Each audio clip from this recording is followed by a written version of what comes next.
Assalamualaikum warahmatullahi wabarakatuh. Kembali lagi bersama kami di Lapsa TV. Hari ini kita akan membahas, berbincang-bincang sedikit bersama Bunda Prof. Hari ini temanya tentang pilihan antara menikah atau kuliah. Sebagaimana kita ketahui, apalagi anak-anak muda sekarang, ini sering menjadi perbincangan yang lumayan hangat lah di kalangan anak muda tentang bagaimana kita harus memilih gitu antara nikah dan kuliah. Mungkin langsung aja kepada Prof Eka dulu ya. Mungkin pertanyaan awalnya gini, Prof. Gimana pandangan Prof Eka terhadap anak muda nih ketika dia memiliki kebimbangan antara memilih menikah dulu atau kuliah dulu, atau sebaiknya apa yang harus dipertimbangkan oleh seorang anak muda di antara dua pilihan ini, Prof? Ya. Makasih Shoki. Jadi tema ini emang tema super hangat super hangat ya. Karena memang kalau kita lihat kan pasti punya banyak rencana-rencana gitu ya yang ingin dicapai, yang kadang-kadang inginnya seketika, pengen jadi sarjana tapi pengen dapat sarjani juga. Ya kan? Atau dulu itu bercandanya kalian kuliah di Darussalam itu pengen dapat, misalnya perempuan kan, pengen dapat gelar doktoranda dulu kan, istilahnya doktoranda, atau pengen doktorandus. Atau setelah munakasyah nanti akan ada sidang munakasyah gitu. Padahal kalau misalnya kita mau lihat secara lebih khusus lagi dalam kehidupan kita itu, kita harus mempertimbangkan banyak hal ya, karena pernikahan itu kan tidak tiba-tiba ketemu di jalan ya menikah ya. Ayo kita menikah, tidak bisa begitu kan? Ada banyak sekali ya, belum lagi kita bicara hak dan kewajiban seperti itu, belum lagi di atasnya kita bicara tanggung jawab, belum lagi tidak semua kita siap dengan pengorbanan. Padahal ketika kita sudah menikah, kita kan tidak sendiri lagi, menjadi bahagian dari sepasang ya, suami istri. Dan juga barangkali ini kan pernikahan dua keluarga juga, yang kadang-kadang kalau kita tidak hati-hati bisa terjebak kepada persoalan-persoalan yang terjadi di kemudian hari. Jadi intinya sebenarnya persiapan. Anak muda ini sudah cukup siapkah bekalnya, ya kan? Karena meraih dua-duanya pada usia yang masih sangat belia ya, masih sangat muda, harus konsentrasi misalnya dengan studi, sementara pada saat yang sama juga masih memiliki tanggung jawab yang tidak mudah dengan kondisi ekonomi ya. Apalagi kalau misalnya kita bicara hari ini pandemi, banyak sekali orang yang harus kehilangan pekerjaan dan lain sebagainya ya. Jadi buat persiapan yang sangat matang ya, jangan tiba-tiba bisa terpengaruh gitu ya. Yang juga mungkin perlu dipahami adalah bahwa kalau memang tidak siap, kalau memang secara banyak hal belum siap, ya kenapa tidak ditunda seperti itu kan? Jangan menjadi sesuatu yang itu benar dipaksakan seperti itu, karena mengingat usia itu tadi kan, ketika kita masih belia, apakah memang kita punya waktu untuk mempersiapkan banyak hal ya, sesuatu yang memang ini adalah seumur hidup ya. Tidak ada orang yang menikah dengan tujuan untuk nanti bercerai, tidak ada gitu ya. Jadi betul-betul persiapannya itu harus sangat-sangat matang. Salah satunya ya termasuk ya, kalau misalnya nanti datang ke tempat mertua terus ditanya NIP-nya bukan NIP bagaimana? Katanya nomor pegawai bukan nomor hidup mahasiswa misalnya. Jadi kematangan, kesiapan secara ekonomi ya, itu hal-hal seperti itu harus betul-betul dipertimbangkan. Jangan sampai nanti ya ada istilahnya istilah apa? Kalau judul film itu keluarga rumah tangga itu surga yang tidak dirindukan. Ada judul film, atau ada yang mengatakan neraka yang kesekian kali.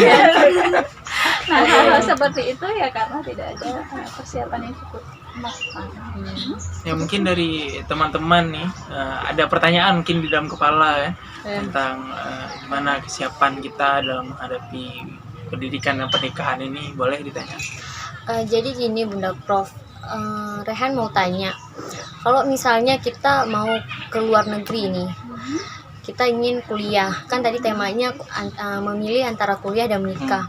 Seperti yang kita tahu bahwasanya kalau misalnya kita ke luar negeri setidaknya ada mahram yang menemani kita. Nah, apakah kita ingin melanjutkan studi ke luar negeri itu apa kita harus menikah dulu baru kita bisa ke luar negeri atau gimana, Prof? Iya. Jadi kan apa istilahnya ya? Dulu kami ya waktu saya mendapat beasiswa OSED itu kan ada alokasi juga untuk pasangan gitu ya. Jadi untuk yang sudah menikah ada bantuan untuk keluarga waktu itu saat itu ya. Kayaknya itu setelah saya tamat itu tahun terakhir dengan skema seperti itu. Makanya ada beberapa kawan yang kemudian istilah MBA, Married by OSED. Beasiswa OSED, saya kepingin nanti saya menikah toh akan ada fasilitas beasiswa. Tapi kan tidak semua demikian. Ya, jadi kalau misalnya kita keluar negeri itu masih sebuah struggle tersendiri dan kemudian ketika ada pasangan kemudian nanti tidak mendapatkan pekerjaan dan sebagainya, itu hal yang bisa menjadi hal yang lainnya, tantangan baru.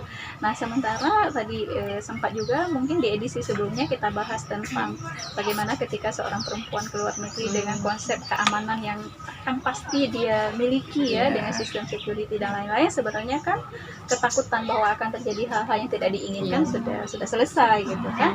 Nah, sekali lagi kalau misalnya model kayak tadi, ini mau beli beasiswa yang jujur menikah itu takutnya ya. Dengan persiapan yang tiba-tiba dan tidak matang ya bisa jadi nanti akan menimbulkan seperti Agus bilang tadi tantangan baru. Tapi kalau memang sudah siap ya dengan segala konsekuensinya ya silahkan saja. Cuma kalau saya berkaca pada pengalaman sendiri ketika saya S2 itu belum bisa. Ya saya menikah setelah S2. Ya, jadi ketika ke luar negeri itu dan pertama sekali ke luar negeri ke Belanda itu masih usia berapa ya? Mungkin seusia Anda. Muda sekali masih. Ya, awal 20-an ya. Insyaallah. Ya, awal 20-an, 21 kayaknya. 21 saya ke luar negeri dan itu ya tidak terpikir sama sekali memang saat itu untuk menikah. Berbicara tentang menikah. Karena yang diinginkan istilahnya orang tua itu bawa pulang ijazah itu dulu. jadi ada kayak ultimatum. Bawa pulang ijazah itu dulu karena satu-satu. Nah setelah itu tahap selanjutnya karena inti dan kuncinya adalah pada kesiapan dan persiapan plus kematangan sebenarnya. Kan banyak hal-hal yang menjadi tanggung jawab dan kewajiban. Ya, karena itu bukan akad kontraktual ya, bukan seperti itu ada barang ini uang beli, bukan itu sakral sekali ya begitu Rehan. Berarti Rehan kalau nggak menikah masih bisa melanjutkan studi keluar ya. Insyaallah pasti ya. Insyaallah. Mungkin dari Zahra dulu saya. Kalau dari Zahra ini Prof, ketika kita ingin melanjut kuliah nih, misalnya ingin melanjut kuliah ke luar negeri gitu Bunda Prof, sedangkan orang tua kita menyuruh untuk menikah, itu gimana? Udah menjadi pertimbangan lagi gitu kan? Itu gimana menurut Bunda Prof? Kalau tidak menikah tidak izinkan pergi gitu. Ya, kalau pilihan itu kalau sudah besar kan kembali kepada kita sebenarnya kan. Nah, tinggal bagaimana caranya meyakinkan orang tua yang menunjukkan dengan bukti-bukti ya tentu saja bahwa kita akan baik-baik saja, bahwa kita akan tetap bisa menjaga diri. Walaupun kita terpisah jauh keluar negeri, apalagi dengan teknologi yang sekarang sangat membantu ya. Nah, dulu kan kalau orang pergi haji itu kita nangis selama beberapa saat tidak akan ada komunikasi. Ya, kan? Sekarang begitu mendarat di Madinah sudah video call gitu ya. Dulu terbayangnya hal-hal itu seperti alam gaib gitu. Menghayal angan-angan dulu. Ya, tapi sekarang misalnya setiap hari video call murah meriah kan. Jadi tidak menjadi tantangan. Hampir selalu orang tua itu tetap bisa memantau apa yang terjadi di sana. Ya, artinya kembali kepada pilihan Zahra sendiri gitu ya. Kalau misalnya contoh aja ya, katakanlah melanjutkan pasca sarjana ya S2, malah menurut Zahra itu akan merana kalau sendirian dan memang sudah siap segala sesuatunya ya silakan saja, tetapi jangan karena sebuah pemaksaan dari kondisi di luar diri kita. Karena nanti ya pada akhirnya yang menanggung semuanya, yang menjalani adalah kita sendiri. Seperti itu sahabat. Ya, semoga bisa mengkomunikasikan. Mungkin dari aku sedikit Prof, sebenarnya kan kami cowok tentu mungkin ada sedikit perbedaan ketika kita menikah. Mungkin gimana nih pandangan Prof? Kita, mungkin saya cowok Prof, mungkin masih muda 24 tahun. Memang kita punya harapan untuk menikah dini. Tapi kemudian kita punya cita-cita besar. Artinya cita-cita besar bukan personal, tapi kita adalah bagaimana memberi harapan, memberi mimpi untuk banyak orang, bukan sebanyak pribadi. Jadi ada tuntutan nih, Prof. Tuntutan untuk menikah dini dari orang tua. Karena kita pria, Prof. Tapi gimana menyesuaikan antara kita harus memakmurkan banyak orang dan menikah dini membahagiakan satu orang tua. Nah, ini tentu kegalauan bagi saya sendiri, Prof, sebagai seorang pria untuk menikah dini. Mungkin ada masukan dan saran gimana pandangan Prof terkait hal ini. Nah, ini Agus pertanyaan pengalaman. Makanya orang tanya ini menggendong cucu. Tapi yang menarik begini, karena saya juga mencoba mencermati gitu ya perubahan yang terjadi dalam masyarakat. Usia pernikahan itu kayaknya dari waktu ke waktu itu berubah. Yang dulu itu mungkin masa-masa ibu saya misalnya itu banyak sekali yang menikah itu masih belasan tahun kalau perempuan, 16 tahun, 19 tahun, itu laki-laki juga 19 tahun ada yang sudah menikah 20-an awal, itu juga banyak sekali. Tapi seiring dengan kesempatan pendidikan yang terbuka lebar ya kepada siapapun, kayaknya makin bergeser. Nah, ketika saya kuliah S1 itu kayaknya batasnya 24 gitu kan bagi perempuan. Kalau udah 25 itu udah dianggap sekarang enggak lagi, sekarang sudah bergeser lagi sampai di akhir 20-an aja orang masih menganggap biasa aja gitu kan.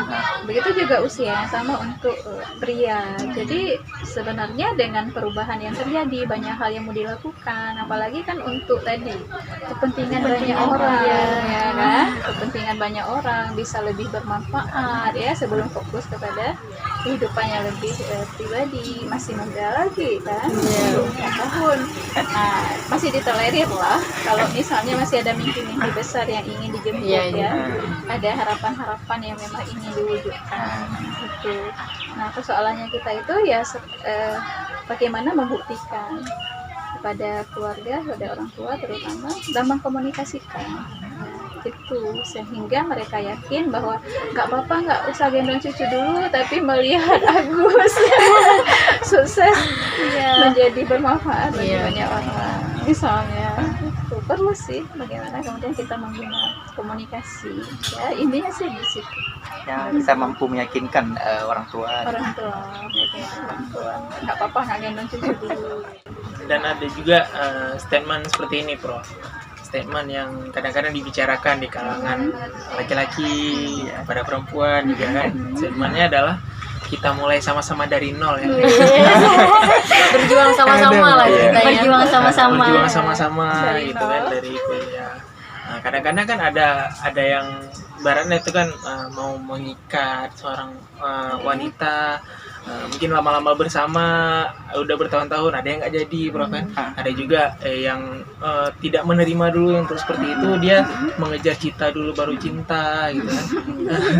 Jadi gimana tanggapan Prof terhadap statement kita mulai dari nol ya? Gimana kita menyikapi itu? Mungkin kalau dilihat iya bisa jadi mulai dari nol, tapi bagaimana kalau ternyata mulainya minus gitu. Waktu mulai itu sama-sama nol, ketika bersama itu jadi minus gitu kan, karena ada banyak hal. Jadi kalau bisa memang pilihan apakah melanjutkan kuliah atau menikah itu adalah pilihan-pilihan yang rasional, bukan emosional, apalagi ikut-ikutan tren. Nah, itu bahaya karena orang yang satu dengan orang yang lain itu berbeda-beda, tidak sama ya kan. Jadi yang harus dipastikan adalah itu tadi, saya kan sudah dijelaskan umur pernikahan dari masa ke masa itu berubah. Mungkin dulu awal 20-an bagi laki-laki, sangat banyak laki-laki menikah dulu udah matang. Kalau sekarang kan masih banyak hal-hal yang dilakukan di luar hanya sekedar berpikir keluarga. Dulu kan masyarakatnya masyarakat agraris ya kan, ke sawah gitu kan, nggak ada rencana mau buat komunitas apa gitu ya. Jadi memang berbeda. Jadi umur yang harus dilihat itu bukan umur sama persis angka, tapi umur kematangan. Nah itu yang sangat penting ya kan. Jangan sampai nanti karena galak-galak aku tak sige. Ya, maksudnya sebuah pilihan ya suka-suka gitu kan, tanpa kemudian mempertimbangkan apa dampak dan akibat ya, karena tidak melalui sebuah persiapan yang apa. Jadi cinta dan cita itu dibedakan oleh satu angka aja tuh, tapi itu berbeda. Kalau cita itu nanti dalam bentuknya ijazah mungkin ya, kalau cinta itu surat nikah. Hanya dibedakan Satu oleh lembar.